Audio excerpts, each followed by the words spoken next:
올해 좀 바뀐 게 있지 않습니까? 네, 뭐가 달라진 것 같아요? 네, 보는 각도에 따라서 여러 가지가 변했습니다. 네, 우리 사회 보시는 송 목사님이 목사님들 안수받을 때 받는 예복을 예배 인도하는데 예복 입고 하자, 그래서 사회자들 예복을 입었습니다. 찬양대도 많이 바뀌었네요. 네, 찬양대원도 늘어난 것 같고, 찬양대 악기가 등장했습니다. 우리 제일 찬양대. 네, 박수 치셔도 됩니다. 네.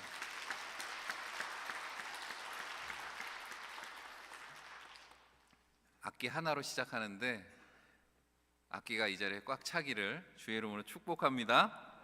네. 제가 꿈꾸는 일 중에 하나입니다. 우리 찬양대가 좀 악기들과 함께 연주했으면 좋겠습니다. 또 뭐가 바뀐 것 같아요?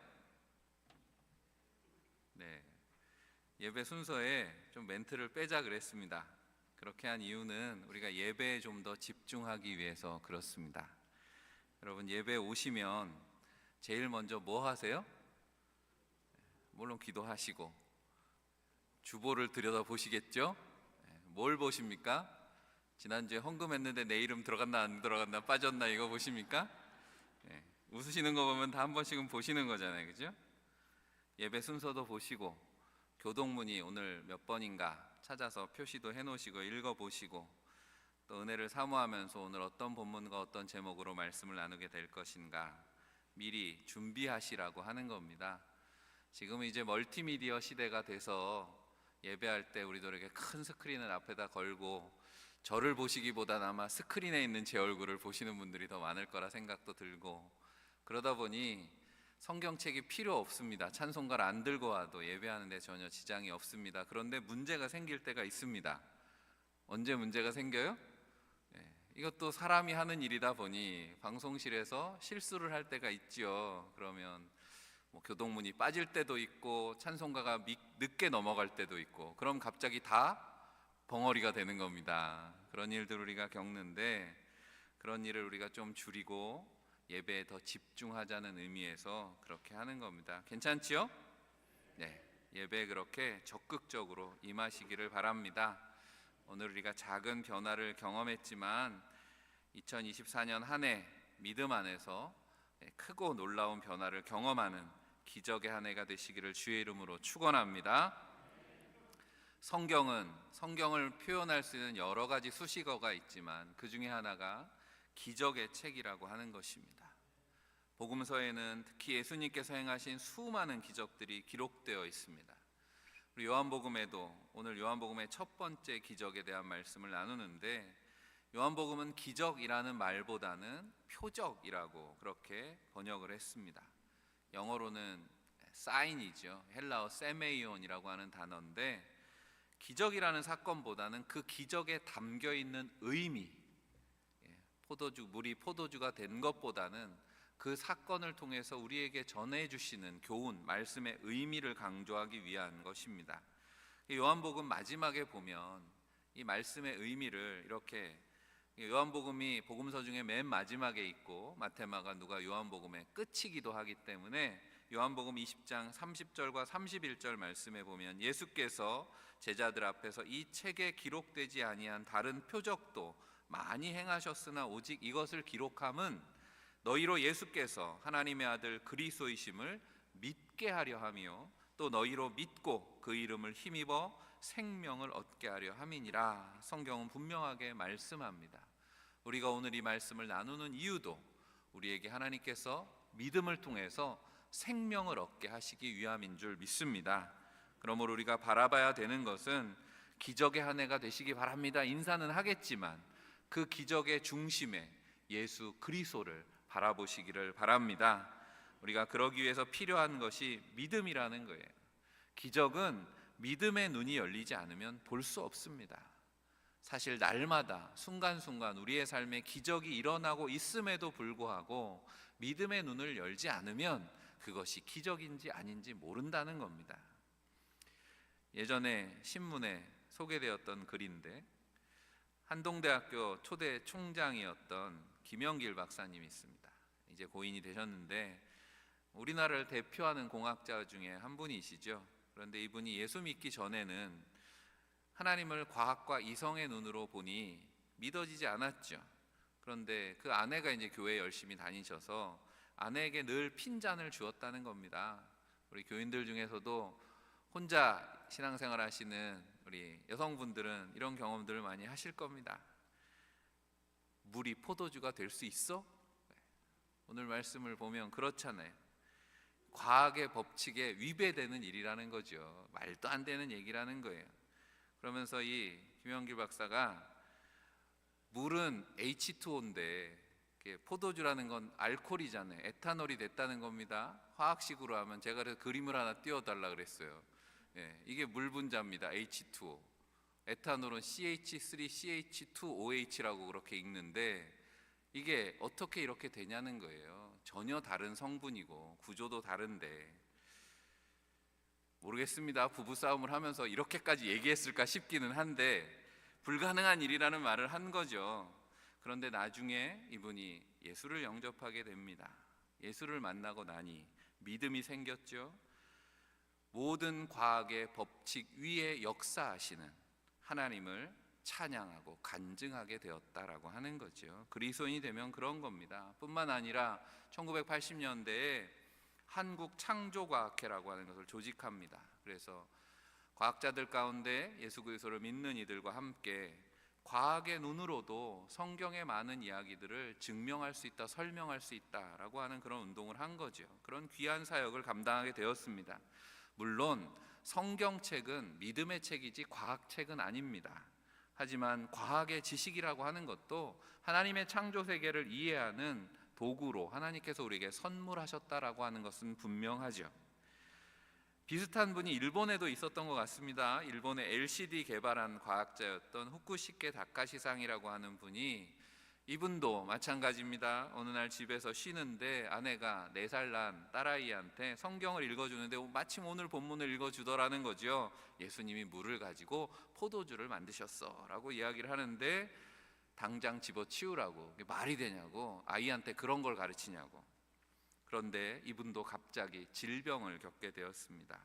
뇌사 상태까지 이르게 되는 죽음의 고비에서 21일 만에 깨어나게 된 겁니다. 그 아내가 얼마나 기도했겠습니까? 하나님 살려주십시오. 그렇게 기도했겠죠.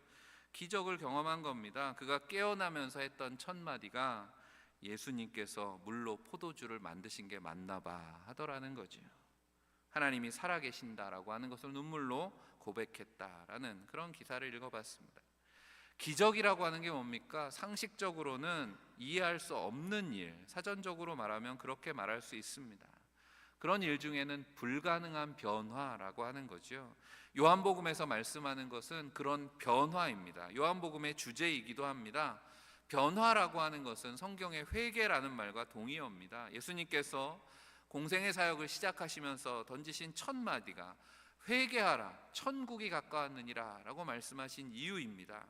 천국이 가까웠다라는 건 새로운 시대가 열렸다라고 하는 것입니다. 그렇다면 이 새로운 나라에 누가 들어갈 수 있는가? 변화된 자, 회개한 자들, 변화된 사람들이 들어갈 수 있다라고 말씀합니다. 새 포도주는 새 부대에 담아야 한다 말씀하신 것처럼 새 시대에 알맞는, 걸맞는 변화가 있어야 된다라고 하는 겁니다. 예수님께서 공생에 처음 행하신 오늘 말씀의 기적은 그런 변화를 일으키는 사건이었습니다. 돌 항아리에 들어있는 물이 포도주로 바뀐 것은 이 돌 항아리의 물은 정결 예식을, 율법에 따라서 정결 예식에 필요한 물이었습니다. 그러니까 율법의 시대가 이제 끝나고 은혜의 시대가 시작되었다라고 하는 것을 상징하는 사건입니다. 가나의 혼인잔치에서 나타난 옛날의 상징은 부족함, 옛것의 상징은 부족함이라고 하는 겁니다. 3절에 포도주가 모자란다라는 말씀과 같이 혼인잔치가 끝나지도 않았는데 포도주가 다 떨어져 버렸습니다. 유대인들의 잔치에서 빠져서는 안 되는 가장 중요한. 그런데 이 손발을 씻는 돌 항아리가 6개가 있었다라고 하는 건 인간의 숫자 6이거든요. 부족함을 상징하는 숫자입니다. 그러니까 자연의 법칙에 지배되는 옛것과 세상에는 인간을 복되게 하거나 참 평안과 기쁨을 줄 수 없다라고 하는 것을 암시하는 그런 의미입니다.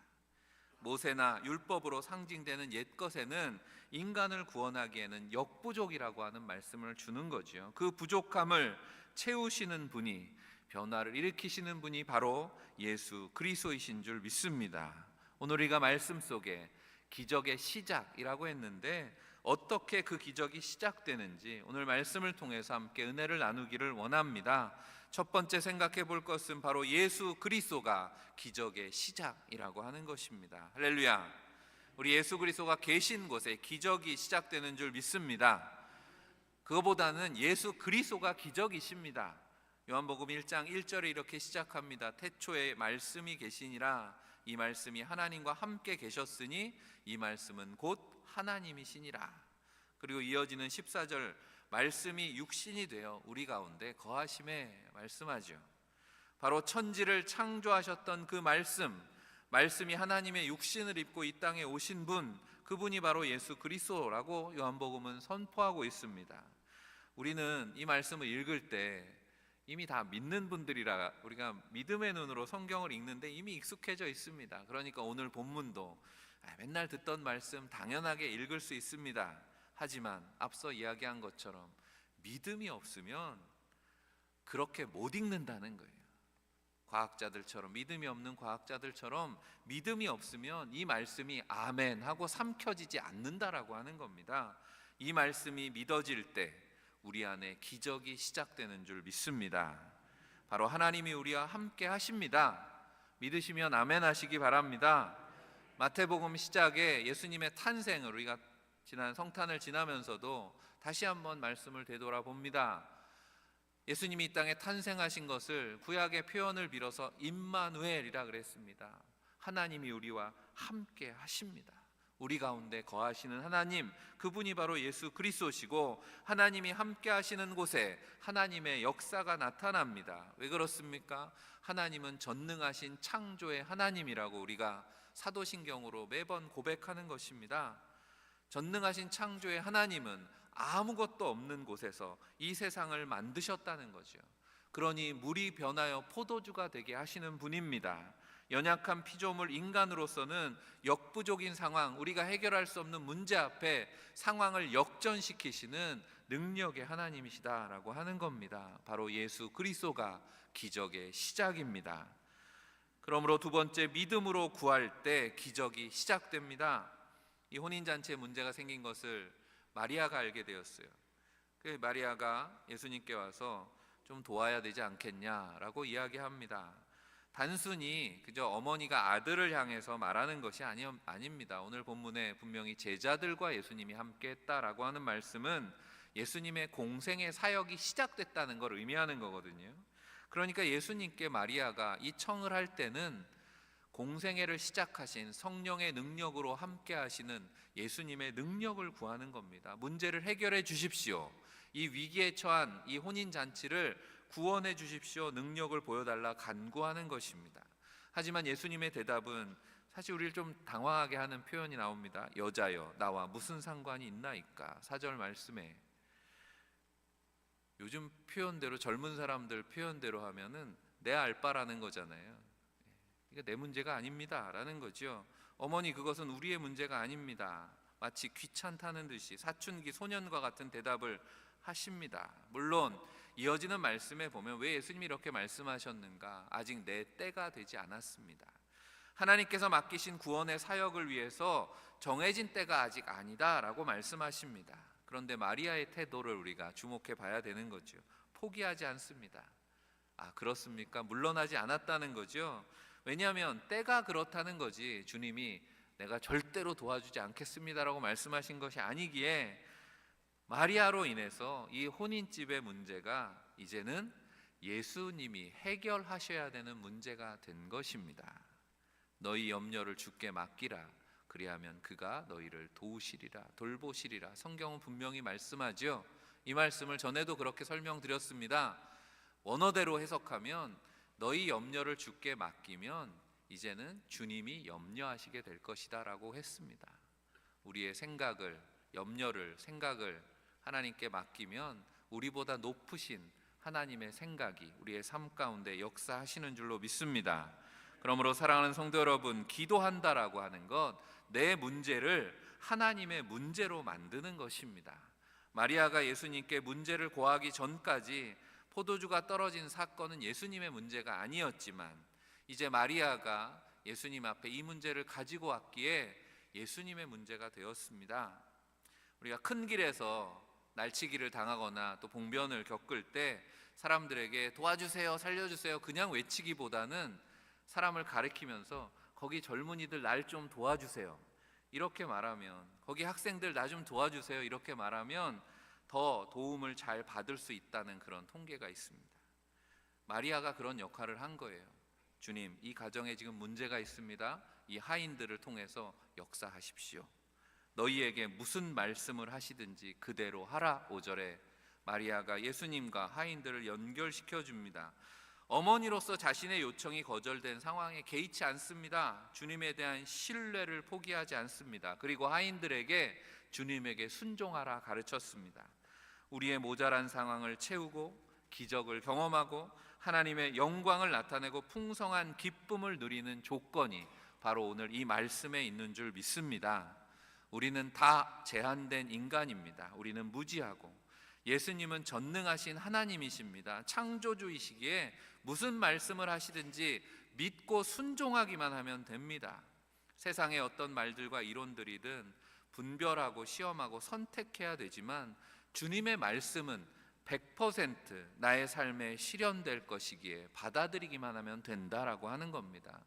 그것이 절대적인 진리의 말씀을 대하는 태도입니다. 내가 곧 길이요 진리요 생명이니 나로 말미암지 않고는 아버지께로 올 자가 없느니라 주님 말씀하십니다.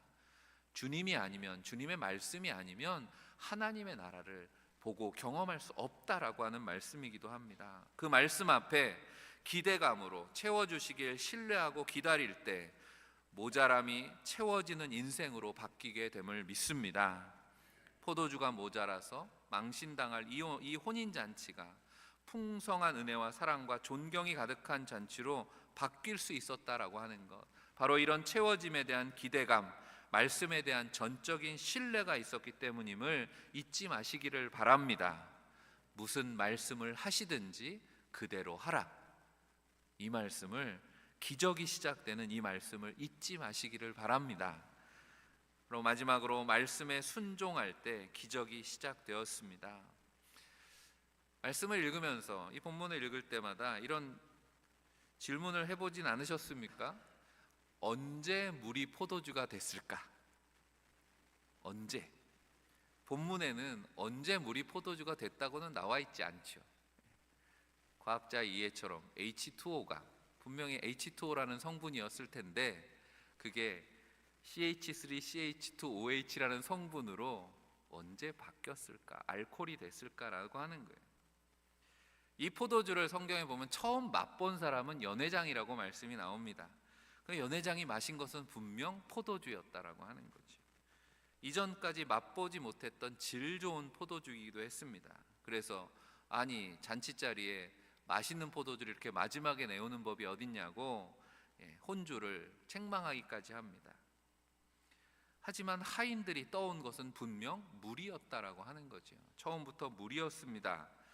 여러분, 교회 학교 때 불렀던 이런 찬양을 기억하십니까? 예수님이 말씀하시니 물이 변하여 포도주 됐네. 요 말씀을 찬양으로 바꾼 거죠. 예수님, 예수님 나에게도 말씀하셔서 새롭게 변화시켜 주소서. 다른 데선 부르면 박수도 하시던데 예수님이 말씀하시니 물이 변하여 포도주 되었네. 오늘 말씀의 내용과 의미를 정확하게 전해주는 아이들의 찬양입니다. 그런데 본문의 내용과 찬양의 가사에는 빠진 게 있어요. 오늘 본문의 7절 8절 말씀이죠. 예수께서 그들에게 이르시되 항아리에 물을 채우라 하신즉 아기까지 채우니 이제는 떠서 연회장에 갖다 주라 하심에 갖다 주었더니 라는 말이 찬양에는 빠져 있죠. 예수님이 말씀하시니 물이 변하여 포도주 됐네. 그 중간은 다 빼먹은 거예요. 예수님이 말씀하시니 항아리에 물을 채웠고 예수님이 말씀하시니 물을 떠다 주었고 그랬더니 물이 변하여 포도주가 되었다라고 하는 거죠. 아귀까지 채우니 갖다 주었더니, 예수님이 말씀하신 건 맞지만 예수님은 물이 포도주가 되라 말씀하지 않았다는 거죠. 물을 채우고 갖다 주라 이렇게 말씀하셨다라고 하는 겁니다. 그렇다면 하인들은 어디에서 물을 떠왔을까요? 8절에 나오는 떠서라고 하는 단어가 안틀레오라고 하는 헬라어인데 보통 우물에서 물을 퍼낼 때 쓰는 단어입니다. 뒤에 4장에 보면 수가성 우물가에서 사마리아 여인과 예수님이 나누는 대화가 나옵니다. 그 우물가에 그 여인이 물을 떴죠. 그래서 이 말씀을 이런 식으로 해석하는 분들도 있습니다. 항아리에서 물을 떠다 준 게 아니라 우물에 물을 떠다 준 거다. 그렇게 해석하기도 하는데 성경에 보면 항아리에 물을 떠다 준 것 같죠. 이 돌 항아리의 용도가 뭔지 앞서도 말씀드린 것처럼 손발을 씻는 곳입니다. 정결례를 행하기 위해서. 항아리에 물을 가득 채웠다라고 하는 것은 율법 시대의 마지막을 의미한다라고 해석합니다. 6이라고 하는 숫자는 성경의 불완전한 인간의 숫자입니다. 불완전한 율법의 시대가 끝나고 이제는 예수 그리스도 은혜의 시대가 도래했다라고 하는 것을 말씀하면서 그 새로운 시대를 여는 일을 예수님에 대한 마리아의 신뢰와 말씀에 순종한 하인들을 통해서 이루어 가셨다. 기적이 이루어졌다라고 하는 겁니다. 그들은 군말 없이 우물에서 항아리로 연회장으로 물을 날랐다라고 하는 거예요. 왜 물을 나르라고 하는지는 모르지만 물을 날랐습니다. 그렇다면 다시 질문해 봅니다. 언제 물이 포도주로 바뀌었을까? 바로 말씀에 순종함으로 우물에서 돌항아리로 연회장으로 이 물을 나르는 과정에서 바뀐 거죠. 언제 바뀌었냐라고 묻기보다는 어디에서 바뀌었냐라고 묻는 게 더 정확한 질문일지 모르겠습니다. 어디에서 바뀌었는가? 바로 순종한 하인들의 손 위에서 기적이 일어난 줄로 믿습니다. 기적의 순간을 기록하고 있는 성경의 많은 말씀들이 그렇게 순종하는 사람들을 통해서 기적의 역사가 일어난 것을 기록해 줍니다. 여호수아서 3장에 보면 이스라엘 백성들이 약속의 땅 가나안에 들어가기 위해서 이제 마지막 경계 요단강을 건너게 됩니다. 요단강을 건너는 때는 요단강이 범람하는 때다 성경은 기록합니다. 무슨 말이냐면 요단강이 이렇게 폭이 넓은 강은 아니에요. 그렇지만 우기가 되어서 물이 넘치면 사람이 건너기 어려운 급류가 흐르는 강으로 변합니다. 그 요단강을 건너야 돼요. 거칠게 흐르는 요단강을 하나님의 말씀에 순종해서 건넙니다. 언약궤를 맨 제사장들이 먼저 발을 담급니다. 출애굽기 3장 15절 16절에 궤를 맨 제사장들의 발이 물에 잠기자 흘러내리던 물이 그쳐서 백성이 여리고 앞으로 바로 건넜다 말씀합니다. 말씀에 순종한 제사장들이 믿음의 걸음을 한 걸음 내디딜 때 기적은 시작되고 있었다라고 기록하는 거죠. 우리가 잘 아는 이제 요단강 건넌 후에 첫 전쟁이 여리고성에서 벌어집니다. 여리고성이 무너지는 사건도 마찬가지죠. 말씀에 순종해서 그들이 한 걸음 마지막 날 7바퀴를 돌고 그러고 나서 외칩니다. 무너져라 외쳤겠죠. 그랬더니 여리고성이 무너졌다는 거예요. 요한복음 6장에도 기적이 기록되어 있습니다. 오병이어의 기적, 모든 복음서에 기록되어 있는 예수님이 행하신 상징적인 기적이죠. 예수님께서 줄인 무리들을 앉혀놓고 너희에게 먹을 것을 주어라 제자들에게 말씀합니다. 제자들이 순종해서 주님의 손에서 제자들의 손으로 물고기와 떡이 나누어질 때 5,000명이 먹고 남는 그런 기적이 시작되었던 것을 우리가 잘 알고 있습니다. 이 기적들의 앞에서 주어진 말씀들은 우리의 눈으로 보기엔 다 모두 비합리적인 이야기들일 뿐입니다.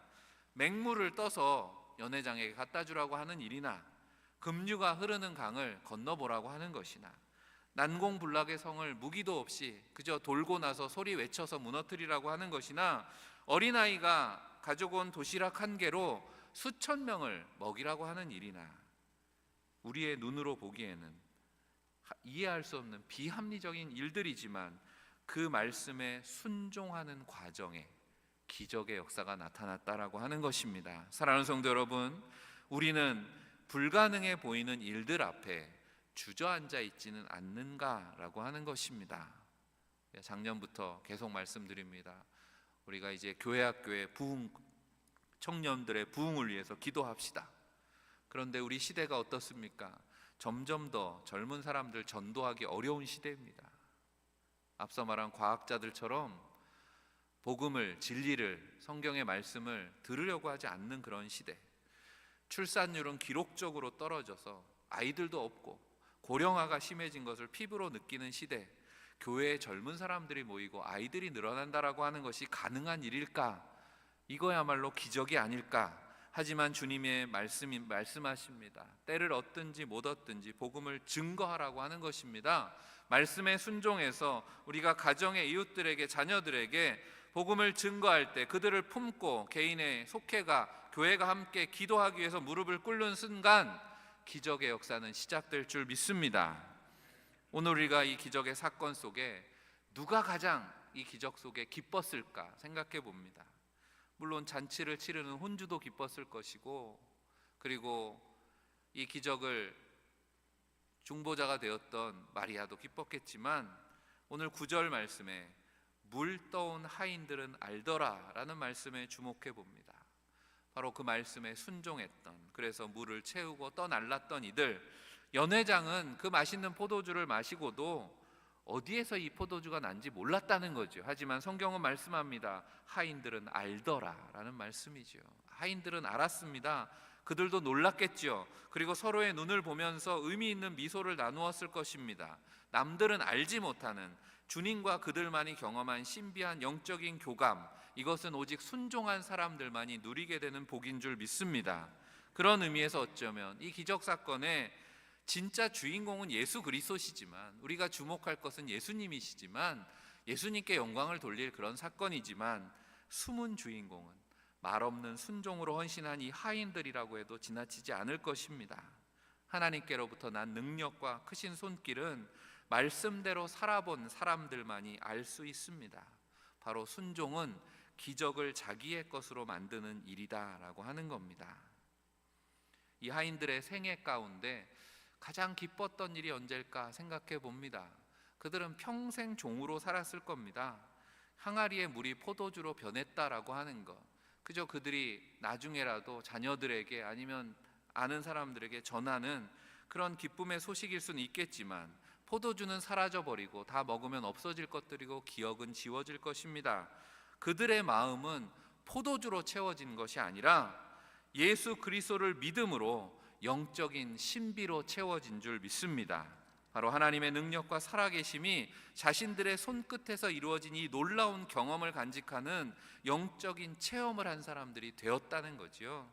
이제 그들은 예수님과 기적으로 가득 채워진 사람들이 되었다는 거죠. 예수님과 특별인 영적인 친밀감이 믿음을 통해서 그들에게 얻어진 가장 가치 있는 소득이었다라고 하는 겁니다. 어제 오후에 우리 신천 임원들 교육이 있었습니다. 새롭게 당회에서 세워진 우리 집사님, 권사님들 교육을 하면서 고린도전서 4장 1절 말씀을 나누었습니다. 다시 읽어보면, 사람이 마땅히 우리를 그리스도의 일꾼이요 하나님의 비밀을 맡은 자로 여길지어다 라고 하는 말씀입니다. 우리를 그리스도의 일꾼이고 하나님의 비밀을 맡은 자로 여길지어다. 일꾼이라고 되어 있는 이 단어는 휘페르테스라고 하는 헬라어로 당시 지중해를 지배하던 로마 시대이기 때문에 로마 시대의 노예를 뜻합니다. 특히 노예, 배에서 노 젓는, 배 밑에 보면, 배너 같은 영화에 보면 배 저 맨 밑바닥에 사슬에 매어가지고 노를 젓는 노예가 있잖아요. 그런 노예를 뜻하는 그런 단어가 휘페르테스라고 하는 단어입니다. 그러니까 배 밑에서 노를 젓는 일꾼이, 노예가 뭘 알겠습니까? 이 배가 지금 어디에 떠 있는지, 지금 우리가 살려고 가는지 죽으려고 가는지 전쟁터에 있는 건지 알 수가 없습니다.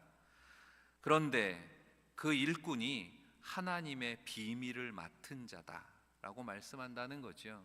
우리가 그리스도의 일꾼이 되었다라고 하는 건 그리스도에게 매여서 그저 죽도록 헌신하고 충성하라 이런 말씀을 하는 것이 아니라, 더 중요한 의미는 그리스도의 일꾼이 되면 바로 하나님의 비밀이 맡겨진다라고 하는 것입니다.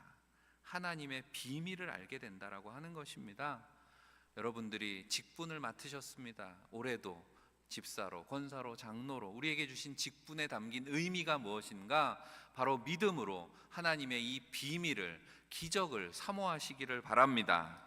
한번 생각해 보십시오. 물로 된 포도주의 맛을 분별하며 가치를 평가한 잔치의 가장 높은 자리에 있었던 연회장은 어디에서 이게 난지를 몰랐다는 거예요. 하지만 그저 매일 순종하면서 시키는 대로 물을 떠다 날랐던 그 하인들은 이 비밀을 알았습니다. 교회도 마찬가지입니다.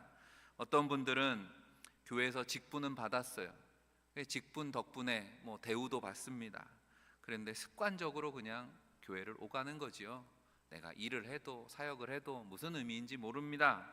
그런데 스스로 만족할지라도 신앙의 진짜 맛을 모르고 다니는 거죠. 진정한 변화를 경험하지 못하기 때문에 그렇습니다. 예수 그리스도 십자가의 의미를, 그 기적을 모르기 때문에 그렇다라고 하는 거죠. 사랑하는 성도 여러분, 예수 그리스도가 우리의 삶의 기적의 시작임을 믿으시기를 바랍니다. 그렇다면 사모하시기를 바랍니다. 주님 만나기를 사모하시기를 바랍니다. 주님께 우리의 문제를 맡기고 주님의 도우심을 구하며 기도하시기를 바랍니다. 주님의 말씀을 신뢰하시고 그 말씀에 순종해 보시기를 바랍니다. 우리의 믿음의 눈이 열리고 기적이 경험될 줄 믿습니다. 그렇게 기적의 비밀을 소유한 믿음의 사람들이, 그래서 주님께 영광 돌리는 교회와 성도들이 다 되시기를 주의 이름으로 간절히 축원합니다.